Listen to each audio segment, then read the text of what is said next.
TakeOver starting to take shape as number one contenders are confirmed for 3 NXT championships. Hello and welcome to the LOP Radio NXT review, or Wrestling Headlines, I don't know what to call it, Wrestling Headlines.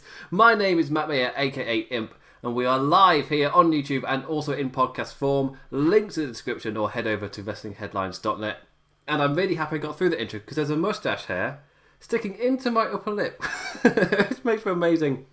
It's so, oh dear.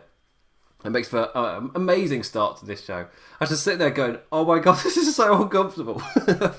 Dealt with it. Anyway, I'm going to get straight into it because it's been a really long day for me. So just into the NXT review, going to blast through it. We've got 3 number one contenders announced for tonight and a super complicated idea from Fandango. Because I will quickly just check my audio before I think I'm fine. Let's check. The audio sounded a bit weird there. I'm just going to check that it's definitely coming out my mic. It is. There we go. Right. Let's get on with it. So, NXT review.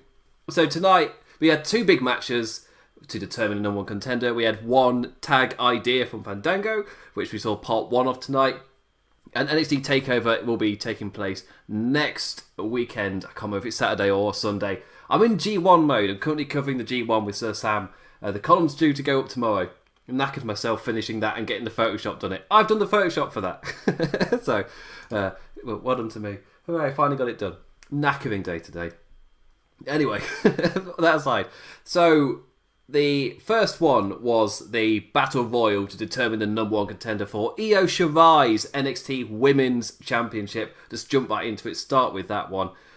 Also, hit me up if you are excited for NXT TakeOver. Hit me up on Twitter at the damn Implicat. I check out the comments here on the YouTube and on the Wrestling Headlines post itself on the site. And but yeah, because for me, NXT TakeOver is going to come out of nowhere. And as soon as I saw it, I was like, I said this last week with James Boyd from One Nation Radio, where as soon as I saw that date, I was just like, what are they competing against? Because it came so out of nowhere, just so sudden. And my immediate thought was, well, there must be a wrestling thing or something on. There must be something. And just couldn't think of anything. It's just out of nowhere this pay-per-view is happening. There doesn't seem to be a massive reason for it. Other than maybe they are changing a title hand. I can't really think of a massive reason why. Like, in case of point as well, like 2 members of Retribution were massively featured in the marketing for the Battle Royal for this week. And then obviously me and Mercedes Martinez are now on the main roster. According to Vessel Votes, spared of truly awful names. Didn't save 3 of them. Listen to my rant on the Raw review. This is already up. Like, oh, yeah, my God. So those 2 competitors were taken out. And I said last week that Mercedes Martinez was my top pick. Now called up to Raw as part of Retribution, suddenly there's only 1 Hoss pick left in Raquel Gonzalez. So I was thinking, well, if not her, then who? And the Hossers were controlling the match, as we saw. I realised I was on a tangent and then accidentally went on topic. I don't think that's ever happened to me before. I accidentally go off. I go on a tangent from a tangent, but that tangent is back to what I was meant to be talking about. Am I becoming professional? What's happening? And also, before the match started, we saw Candice Malay attacking Teagan Nox backstage, taking her former friend out of the match as she's clutching her knee, and a medical person walks up to her and goes, "What's wrong?" And she shouts, "My knee! My knee! Ow, my knee!" It's like, yeah, if you couldn't figure out what was wrong with her before that, it's like, are you really a medical professional? But that's another contender taken out of the match, and we were down to our. It's an interesting one because as soon as the match started, I was like, well, I don't know who's going to win now. Because my top pick was Mercedes Martinez. Don't think it's going to be Ripley. Maybe it'd be Raquel Gonzalez, because I was thinking Io Shirai versus a bigger opponent would be something her title reign could do quite well with. Just like a variety in like the size of people she's up against. Just to give us a slightly different type of dance. And if it was meant to be Mercedes Martinez, and then she got called up as part of a just awfully bad debut for a group. All-time bad, I think I'll call it that. Retribution will forever be. It really sucks because the people within it. Like, this is the NXT review, just talking about the potential of all of those in that group, because it is meant to be disgruntled former NXT stars, but it's immediately memed, and it is right off the bat an all-time bad group where it's just jokes. Before I'd even woken up and started it, it was immediately just full-on gags, as in, this is a mountain to climb. Which sucks for all the people involved, because again, Mercedes Martinez was my number one pick for this match, to go up against the NXT champion and have a banger of a match, really put a foot on the NXT women's scene. I felt like she was building really, really nicely, but that's dead now. So who is it going to be? So I was sticking with Kel Gonzalez when I was watching the match, because I was going with the big Hoss idea. I latched onto it and I didn't let go. That idea of Io Shirai, just a variety of opponent, just so that we don't get her versus a smaller wrestler all the time. I liked the idea of her versus a bigger person, be it Mercedes Martinez or Raquel Gonzalez, but too early for Ripley. Match itself, Rhea Ripley was dominant as the clear favourite, getting the final entrance and the first elimination. Gonzalez with the second, then Ripley again, tossing out a third, poor lass, then a fourth, then the fifth goes to Gonzalez. My idea for Io facing that large opponent looked to be written all over this match. Ripley and Gonzalez behind every single elimination. Catanzaro then got a showcase with her amazing elimination survivals, getting pushed to the outside by landing on her back with her feet in the air. She then spun around then used the apron to handstand into locking her feet into the ropes and pretty much did a sit-up back in. She just sat up herself back in. Well done. This wasn't her first thing. After the break, we came back to see Casey clutching onto the guardrail. She's still having adventures tonight. She climbs up using the plexiglass, shimmies across to jump onto the steel steps where there's someone waiting for her who just boots her back off. And Catanzaro goes back flying to the guardrail, clutches it again, and she climbs back up. I didn't catch who it was who booted her off. She climbs back up, shimmies back across. Carter offers a hand from the apron, her tag team partner, who gets eliminated for her troubles, but then carries Casey across on her shoulders to give someone in the team a chance. And this is when we got the Hossers clashing in the middle. It's oh yes, here we go. This could be like a burst out moment, then they get attacked and beaten down, and it kind of dies down a bit, and then we'll get them properly going at it later. Nope, this was their big clash. Gonzalez and Ripley going at each other, and they eliminate each other. But just go at each other so strongly and violently that take each other out. Gonzalez and Ripley dominated this match, and suddenly both the favourites are gone. Well, that's my prediction out. It wasn't quite my WWE in Royals in the past. This isn't main roster, but they've had a habit of someone gets their big moment, then they get eliminated. And for me, the worst of Rumbles, the worst of Royales do that, where essentially everybody gets T-dogged. So, T-dog for The Walking Dead, yeah, the episode he got any character or story, any reason to really care about him, was the episode that he died. So, using the T-dog rule, the amount of Royals I've watched where the person would get in their big spot and be made to look like a big deal, then gets immediately eliminated. I really do not like that formula. If you're building somebody up, don't then immediately eliminate them, because then the match just turns into things happening, and you don't get any momentum behind anybody, because whoever builds up momentum gets eliminated. So what are we really building to? But this match, I did like the idea of the two big Hossers just dominating so strongly and then eliminating each other. It was something different. It wasn't quite the same, because they were so dominant, and suddenly, as soon as they're gone, the field is wide open and anybody can win. And it's yeah, I really like that dynamic. It's completely opened the match up, and suddenly I'm thinking there, going, well, who the hell's going to win it now? I've got no idea. And it was Dakota Kai and Candice LeRae working together, and they finally eliminated Casey Catanzaro, who not long before had survived again. She swang round the ring post and subsequently eliminated Indy Hartwell with, I want to say, a head scissors. And Kai and LeRae were teaming up, but it goes awry with Dakota launched over and out by Shotzi Blackheart. Suddenly, we're down to our final two, Blackheart versus LeRae. Both women brawling on the apron, opposite sides of the ring post, laying into each other. Shotzi pulls Candice into a turnbuckle, who then collapses to the steps. Blackheart goes to follow up, but gets monkey flipped off to the ground. Candice LeRae wins the Battle Royal and will now face Io Shirai at TakeOver. Johnny joins her as they both celebrate in each having title matches next weekend. Because that was announced on social media. Talk about a TakeOver that's come out of nowhere, isn't generating it's not attempting a lot of hype. I'll be honest.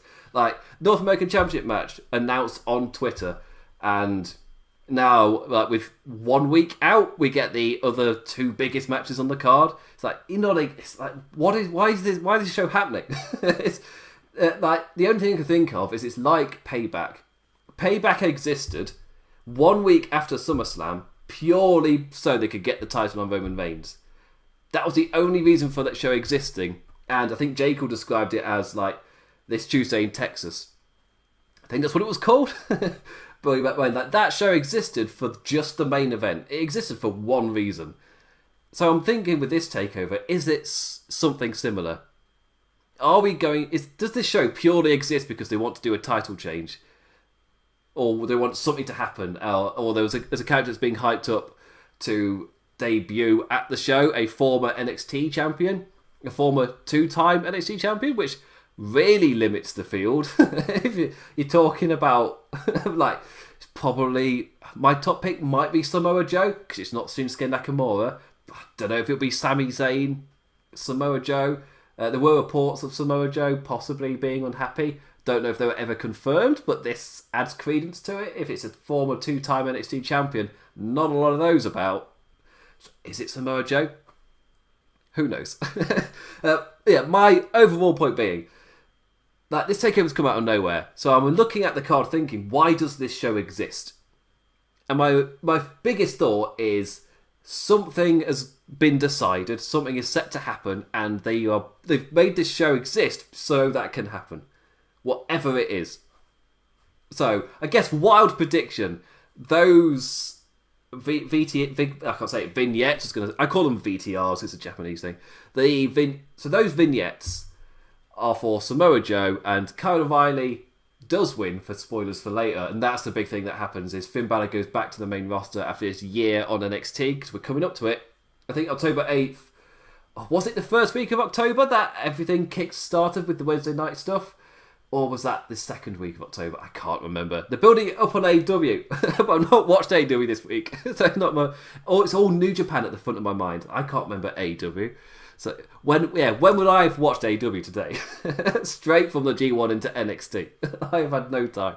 But yeah, so Candice LeRae, I don't think this pay-per-view exists for Candice LeRae. So that's my next point. Is looking at the title matches, which one is it? It's not the North American Championship. Well, for me, Johnny Gargano versus Damien Priest at least has something to it. There's little hints that could be the next match, and then it was confirmed to be so. Not in the most exciting way, but it made sense. They'd hinted at it.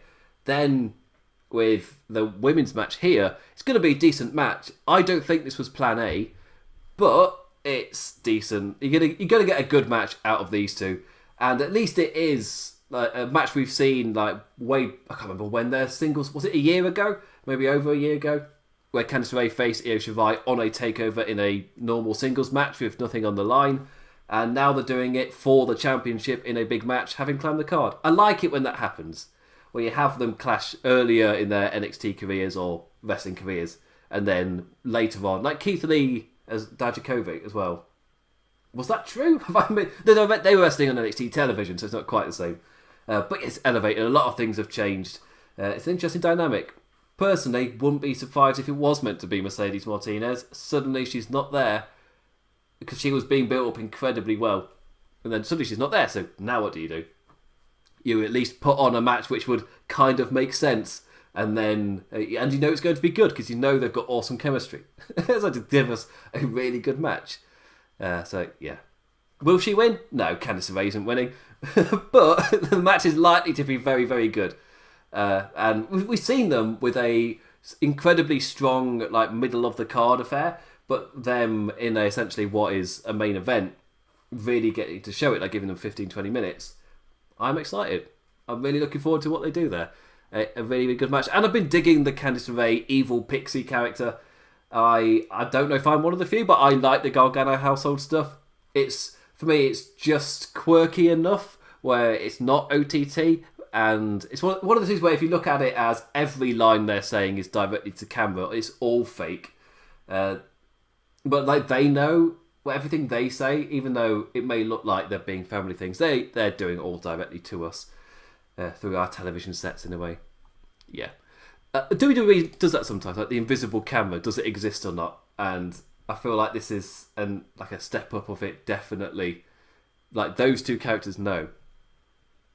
I'm thinking about it too much. That's the big thing with the invisible cameras. Is there a camera crew right there or not? And it changes from like scene to scene.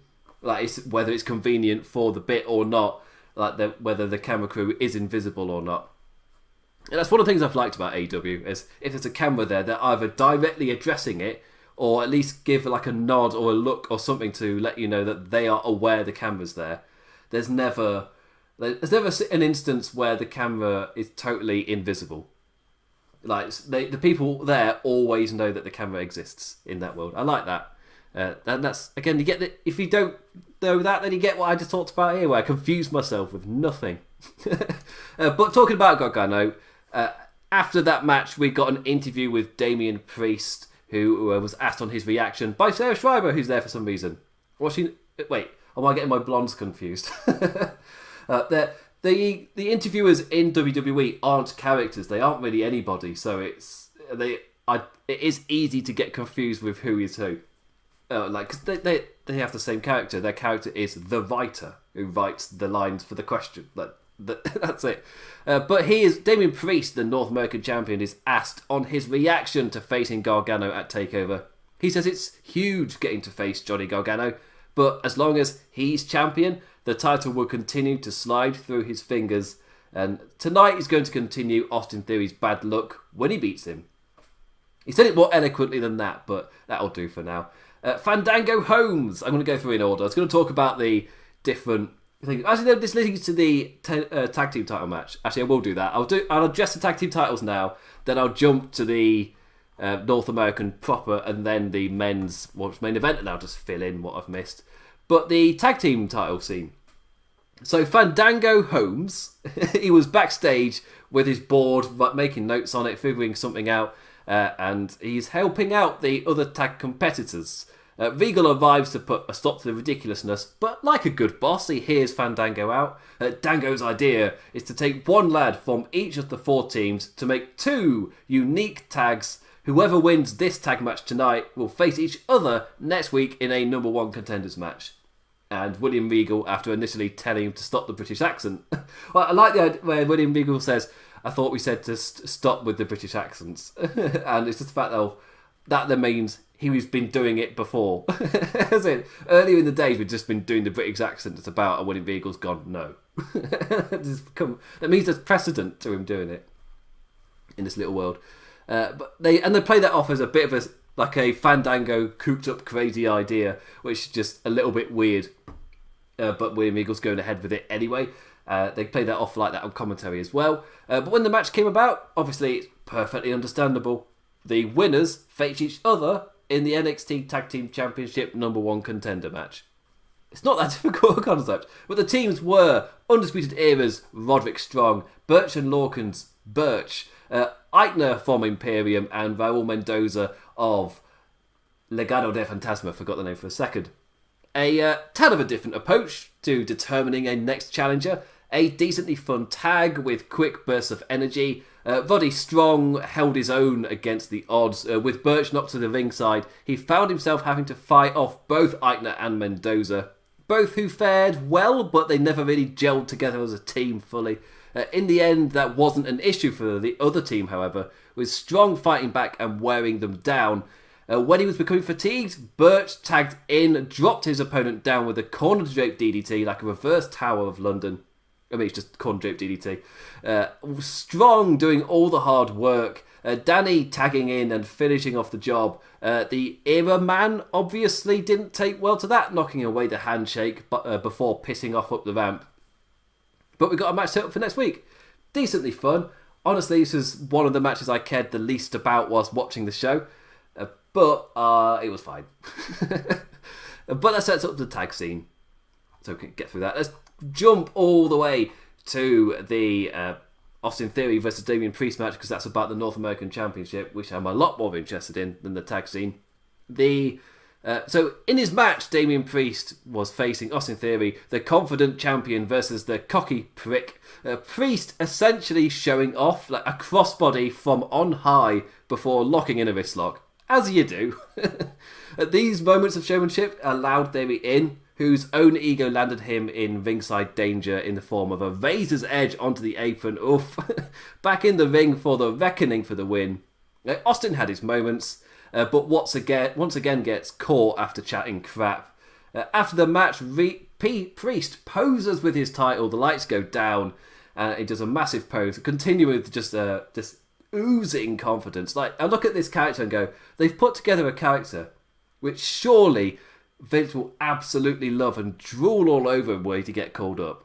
But as we're seeing, it does not matter what your character is in NXT, Vince will come up with something completely new and different for you on the main roster. So even though this character just looks like money for the main roster, you know what? Again, Retribution on the latest, just there's a very strong chance that nothing you do will matter because you'll get called up into a crappy stable. But after the match, Priest doing his pose, he lifts the title up high as Gargano superkicks from the shadows. The champion down from out of nowhere. Johnny mimes aiming a bow and arrow down at the Archer of Infamy as me from Nottingham. Yes, the world of Robin Hood. I love this bow and arrow play. I'm all here for it. And it's building up nicely. I say building up nicely. It was like hints of it one week, and I think it was because last week Johnny's shots of the North American Championship were a lot more natural and subtle, where he was just like watching. He's talking about buying a new television and being fortunate that he doesn't have to watch these North American Championship losers in HD. He's watching on his laptop instead. So he's calling himself lucky for that. Yeah, I am looking forward to it, because last week was subtle. This week, when it got officially confirmed, and it watching the show itself, I got a bit more excited for it. And then how they did it here as well, with Damien Priest confident and winning ways too, only for Gargano to jump in and kind of make a statement. There's like, he's a pillar of NXT, so he's a big deal facing him, and I like Damien Priest acknowledging that, even though like super confident Damien Priest acknowledged that Johnny Gargano, like, it's a big deal getting to face him, and but Gargano's kind of looking down on the North American Championship scene. So yeah, I like the way he's playing out. You've got one more week, so you haven't really got a lot of time really to add it. Like, normally with the TakeOver, you'd have a lot more time to build to this. But with the time they've had, they've done it relatively nicely enough. But what really helped was 1 week where it was a lot more subtle. It wasn't blatantly announced, and this week it is. With Johnny Gargano just waiting in the shadows just for like every segment. Because it happened again later. Where Io Shirai was getting interviewed, and like she was saying, she never it's like Candice when she gets interrupted quickly by Candice, and she's there with Johnny, who's like obviously like he's just waiting in the wings at all times, and then they start shouting words when Damien Priest walks in from the outside with his own gestures. So well, guess we better call Teddy Long. We've got a tag match player. So yeah. Anyway, let's jump to the main event. Kyle O'Reilly. Like, yes, it's quite a big deal. Kyle O'Reilly, a non-Adam Cole Undisputed Era member, is #1 contender. And as I said earlier, looking at the card, trying to figure out why the hell does this show exist? Because that's like, I don't know if I think about it too much, but my entire basis for thinking, well, why do I think Kyle O'Reilly actually stands a really strong chance? It's because I'm just questioning, why the hell does this show exist? What is the point of it? And immediately I'm thinking, well, is this actually going to be Finn Balor's, like, does he surprisingly actually just leave and jump back to the main roster like he's done a year? Now it's somebody else's turn to be a keystone within NXT for a year and like kind of refresh their character before they jump back up. I don't know. I don't mind the concept, because at the end of the day, NXT is a developmental, and there were loads of people who did that in its early days. So why not bring that trope back as another idea? I did a really hard K there after I did that out. But doing a I guess to boost the ratings, you have a main event. You have a main roster guy kind of come in, and you switch that slot out every year because a year's more than enough time to develop them. Maybe. And Finn Balor was never meant to be champion because he's meant to be carrying Cross, but do you do this something new? Is this a substitute for the Cross angle where you bring this guy down from the main roster? I don't know. Think about it too much. But why does this show exist? Suddenly we're thinking Finn Balor could legit lose here, or Finn Balor wins. Because you're not going to do Finn Balor, Samoa Joe, like again in NXT. I feel like it's a bit stupid. But if Kyle O'Reilly were to win, I'll elaborate on stupid. That's not good podcasting, just to say, no, that's stupid and move on. Because that was one of the feuds from back in the day. And the words that the guy is saying in the VTR of, the champion, I'm a two-time champion and like, back in my day, it was right good, but now it's what a crap. Don't know why I did that in an accent. But that is essentially what they're saying. And with Finn Balor as champion, that line doesn't really work or make sense, really, for me. But if it was a newer guy and it's someone else that had become champion, then it might work. So maybe Kyle O'Reilly wins and gets destroyed by this new person. Or you do it Finn Balor style, where it's just somewhere else on the card that this person runs in and attacks them. It could be Johnny Gargano again. The poor lad. That's why, because I'm predicting Samoa Joe. Because I think, who else is it going to be that's a two-time champion? And it's not a long list. Because it's not going to be Pac. Is he a two-time champion? Can't remember. But, yeah, it's... Yeah. I was going to say it's an interesting one. It's one where I'm questioning why does it exist. But I'm excited for Finn Balor, Kyle O'Reilly, and I'm really excited to see Kyle O'Reilly get pushed, because it's something that has been floated about by fans of, well, what if the Undisputed Era... Like, the other guys got pushed because they are fantastic wrestlers. Like, not forgetting before Kyle O'Reilly signed to NXT, like, in that final kind of spurt, that final run, he did become Ring of Honor champion. So, like, he's had big singles runs, and he did a good job as well. And so he can elevate to that level. And for me, that adds another layer to the Undisputed Era, where it's not just Adam Cole. Like, they are all really good. And you don't often see that in factions. Normally, when one wins the championship, that means the stable's days are numbered, i.e. Evolution, or that member's time in that stable is numbered, i.e. Evolution, or they completely split up, as WWE love to do. NXT not so much. Triple H seems a lot more fond of stables compared to Vince McMahon, where it's if we must, and then just breaks them up as quickly as possible.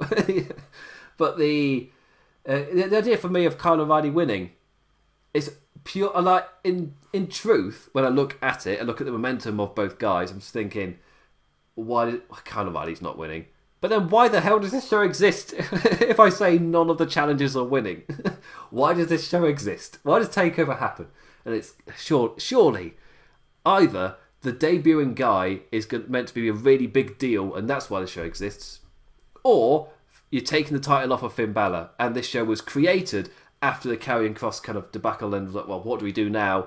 And off the back of that, you get this takeover happening, and you do the big shift off of like those four pillars. You do that big shift here. Who knows?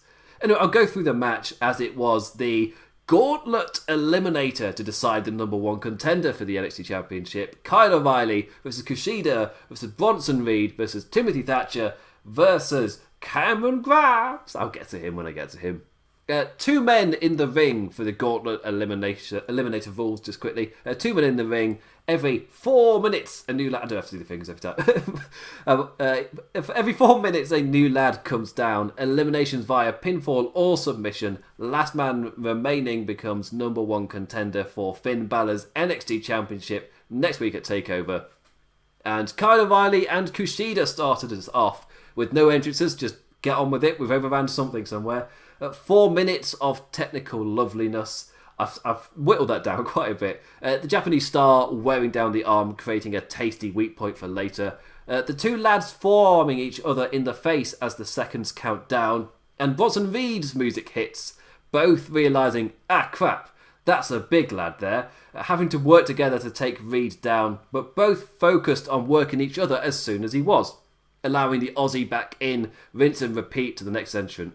Reed dominates, they work together, work on each other. Reed gets back in, dominates, they work together, etc, etc, etc. Only repeated like once or twice. Strong gets not down from the top. No, he doesn't. It wasn't Strong. It was Kyle O'Reilly. Wrong Undisputed Era, remember? Kyle O'Reilly gets knocked down from the top as the ref checks on him. Velveteen Dream runs in and turns Kushida round with a Dream Valley driver. Revenge for last week. Focus back on the ring. Reed splashes down from the top with the tsunami, and the former IWGP Junior Ace is out of here. I'm fine with that because it's a story for Kushida. And I'm all for pushing Kushida and giving him more reasons to show that aggressive style. It's nice to see him finally featured. And even though he seemed to kind of wallow and kind of fall down the card initially, I don't know if that was him kind of getting settled and then just a Keith Lee thing. Where Keith Lee wasn't used for quite some time and then bam. It's just, he was a big name that was being pushed pretty heavily. And now look at him. Timothy Thatcher comes on down just in time for the ad break. Cameron Grimes yeehaws his way down as the final entrant when we return. That man has become such a boy. In the to quote SW, he's in my boy stable. I love Cameron Grimes. Like, surprisingly, Thatcher's the one thriving the least in this environment. Like, Reed able to drive people down with force. In like the occasion I'll use is O'Reilly. With I think it was like Samoan drop driver thing. And Grimes was jumping in after those type of moves, trying to feed on scraps. O'Reilly was able to suddenly snap into something. Like, it was almost as if Timothy's methodical style didn't exactly feed on the chaos, especially when there were this many men. The four lads trying to wear each other down, and Reed got eliminated after Thatcher rolled out of the tsunami zone, and the big lad crashed on down, and O'Reilly himself crashed on down with a knee from the top. The Undisputed Era man on fire as he then exchanged with Thatcher. The technician finally able to get in. Now there's one fewer competitor. Like, 4 was too much, but 3, like, if the other guy's down, then Thatcher could thrive. Grimes was like the capitalising fly to swat away. Like, as Thatcher and Kyle have a delightful wrestle. The Southern man got caught every turn, especially by O'Reilly, who was fighting him off whilst also trying to do the same to Thatcher, which led to then stiff exchanges between those two. A slap knocking the sweat off of O'Reilly's face. But like always in this match, Thatcher was unable to follow up, and O'Reilly rolled him up for the 3. Then we're down to our final 2, with Grimes immediately in with a double stomp and scoring a close fall. But he doesn't realise O'Reilly kicked out, and he jumps about all excited, like, I won, before entering pure disbelief, which like just gave O'Reilly all the time in the world to recover. Like, a great back and forth followed. Both men worn down trying to land that final blow. But in the end, Grimes goes for another double stomp, misses, and gets rolled into a knee bar on the tweaked knee. I can't remember if he did that earlier or if he was just doing the double stomp he did it. He then immediately taps, flailing both arms. Kyle O'Reilly is your new number 1 contender.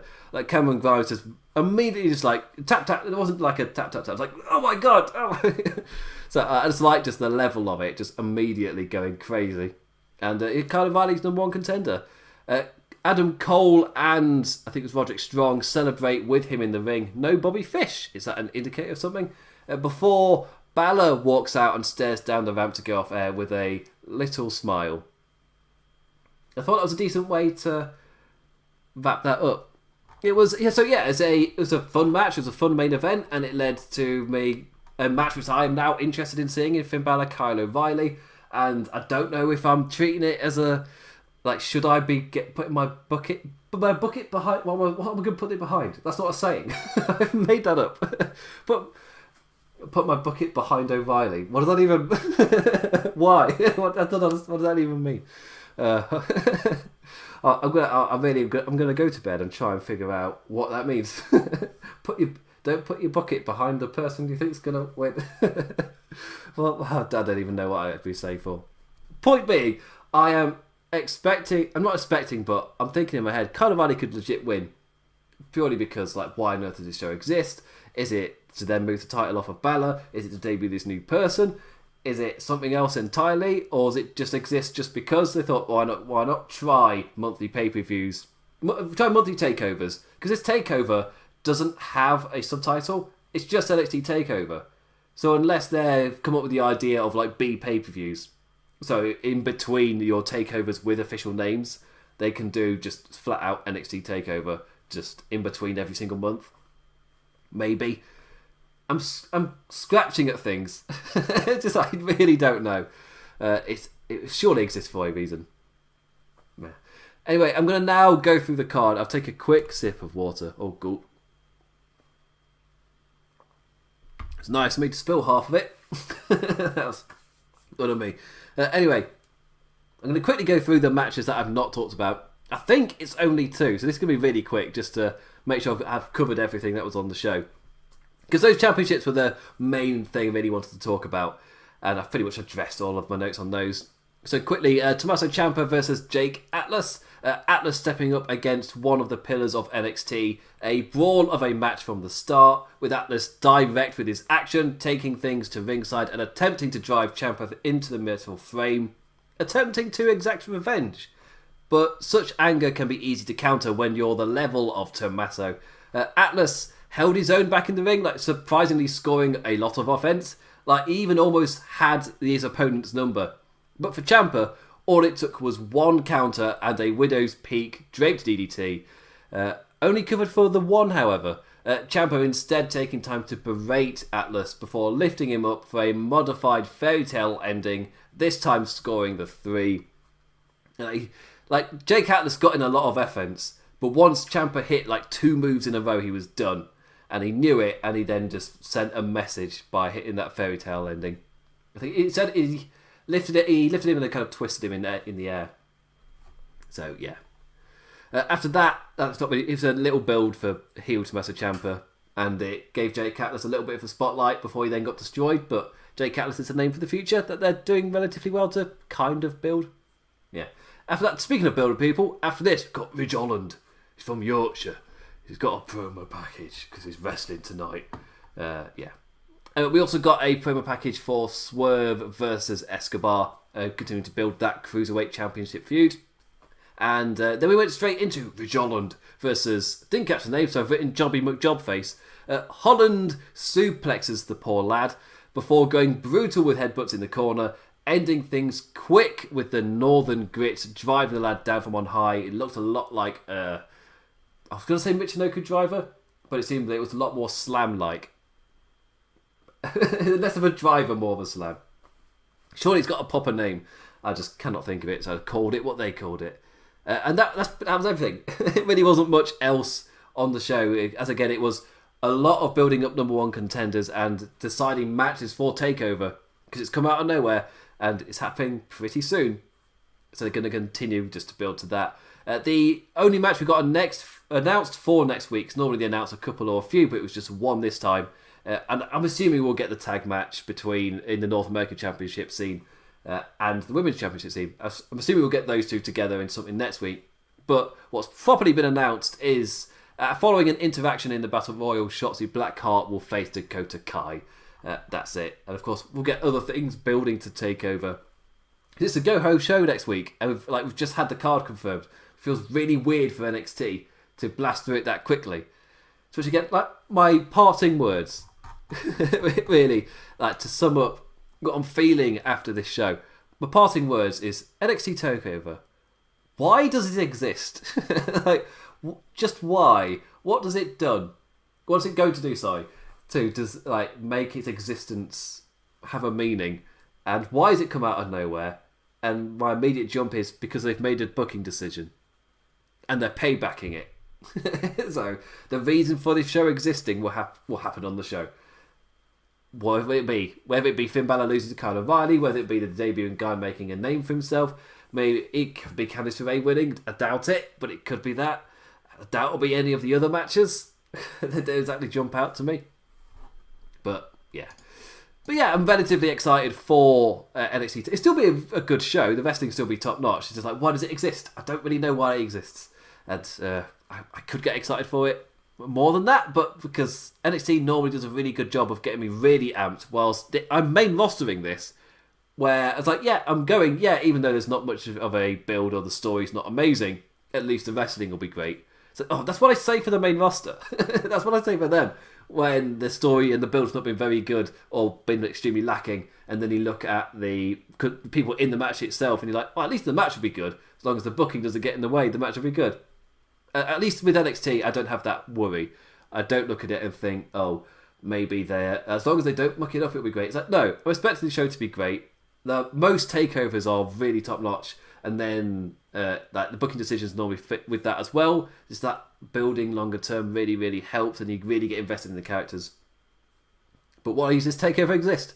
Guess we'll find out. You can hit me up in the comments, hit me up on Twitter at the damn Implicat. You can hit me up on WrestlingHeadlines.net in the comment section.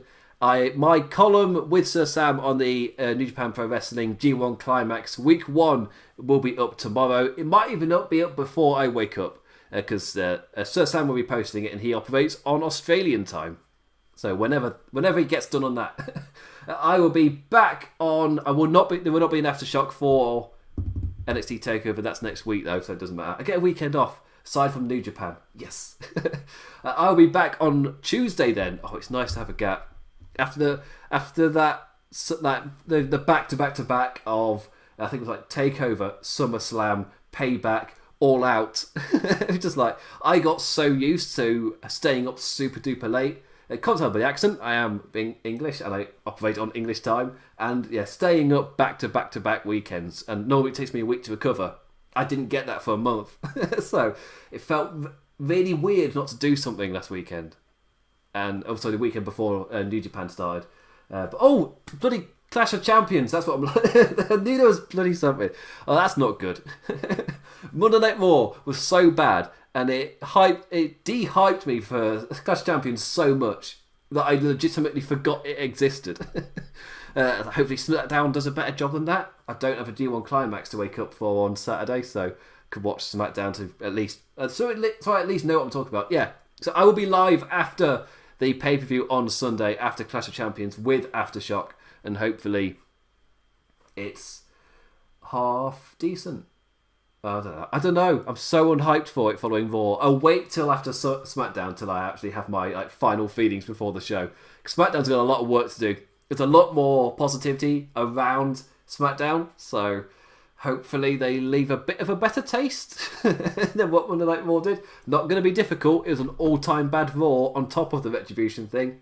Highly recommend just watching any of the reviews people have done, be it on YouTube, be it in podcast form, be it just on Twitter. It was such a fun day for me after I'd watched Raw on, I think it was Tuesday, Wednesday, after I'd done all of my stuff, and I was just looking through what people were saying. So, it was such a fun time. So many people were getting so elaborate with why they hated it, because there were so many things to pick apart. I hardly saw any positivity, and any ones you did were the kind of people that you would assume was like, oh, but this is the one tone kind of thing. So yeah. Anyway, I'll be back on Sunday then after Aftershock. I'll be back for the Raw review, obviously, and for this next NXT review next week. But I'll be here for Clash of Champions on Sunday. Please don't be bad. Please don't be bad. I've got to get up early for New Japan on that same day. So fingers crossed. That's it. I'll be back on Sunday. With that, I bid you adieu, and on NXT review I normally say that is that, but it's weird without a guest, because the humour beat doesn't quite work, so I'll be a bit more fancy. And with that, I bid you adieu. Adios.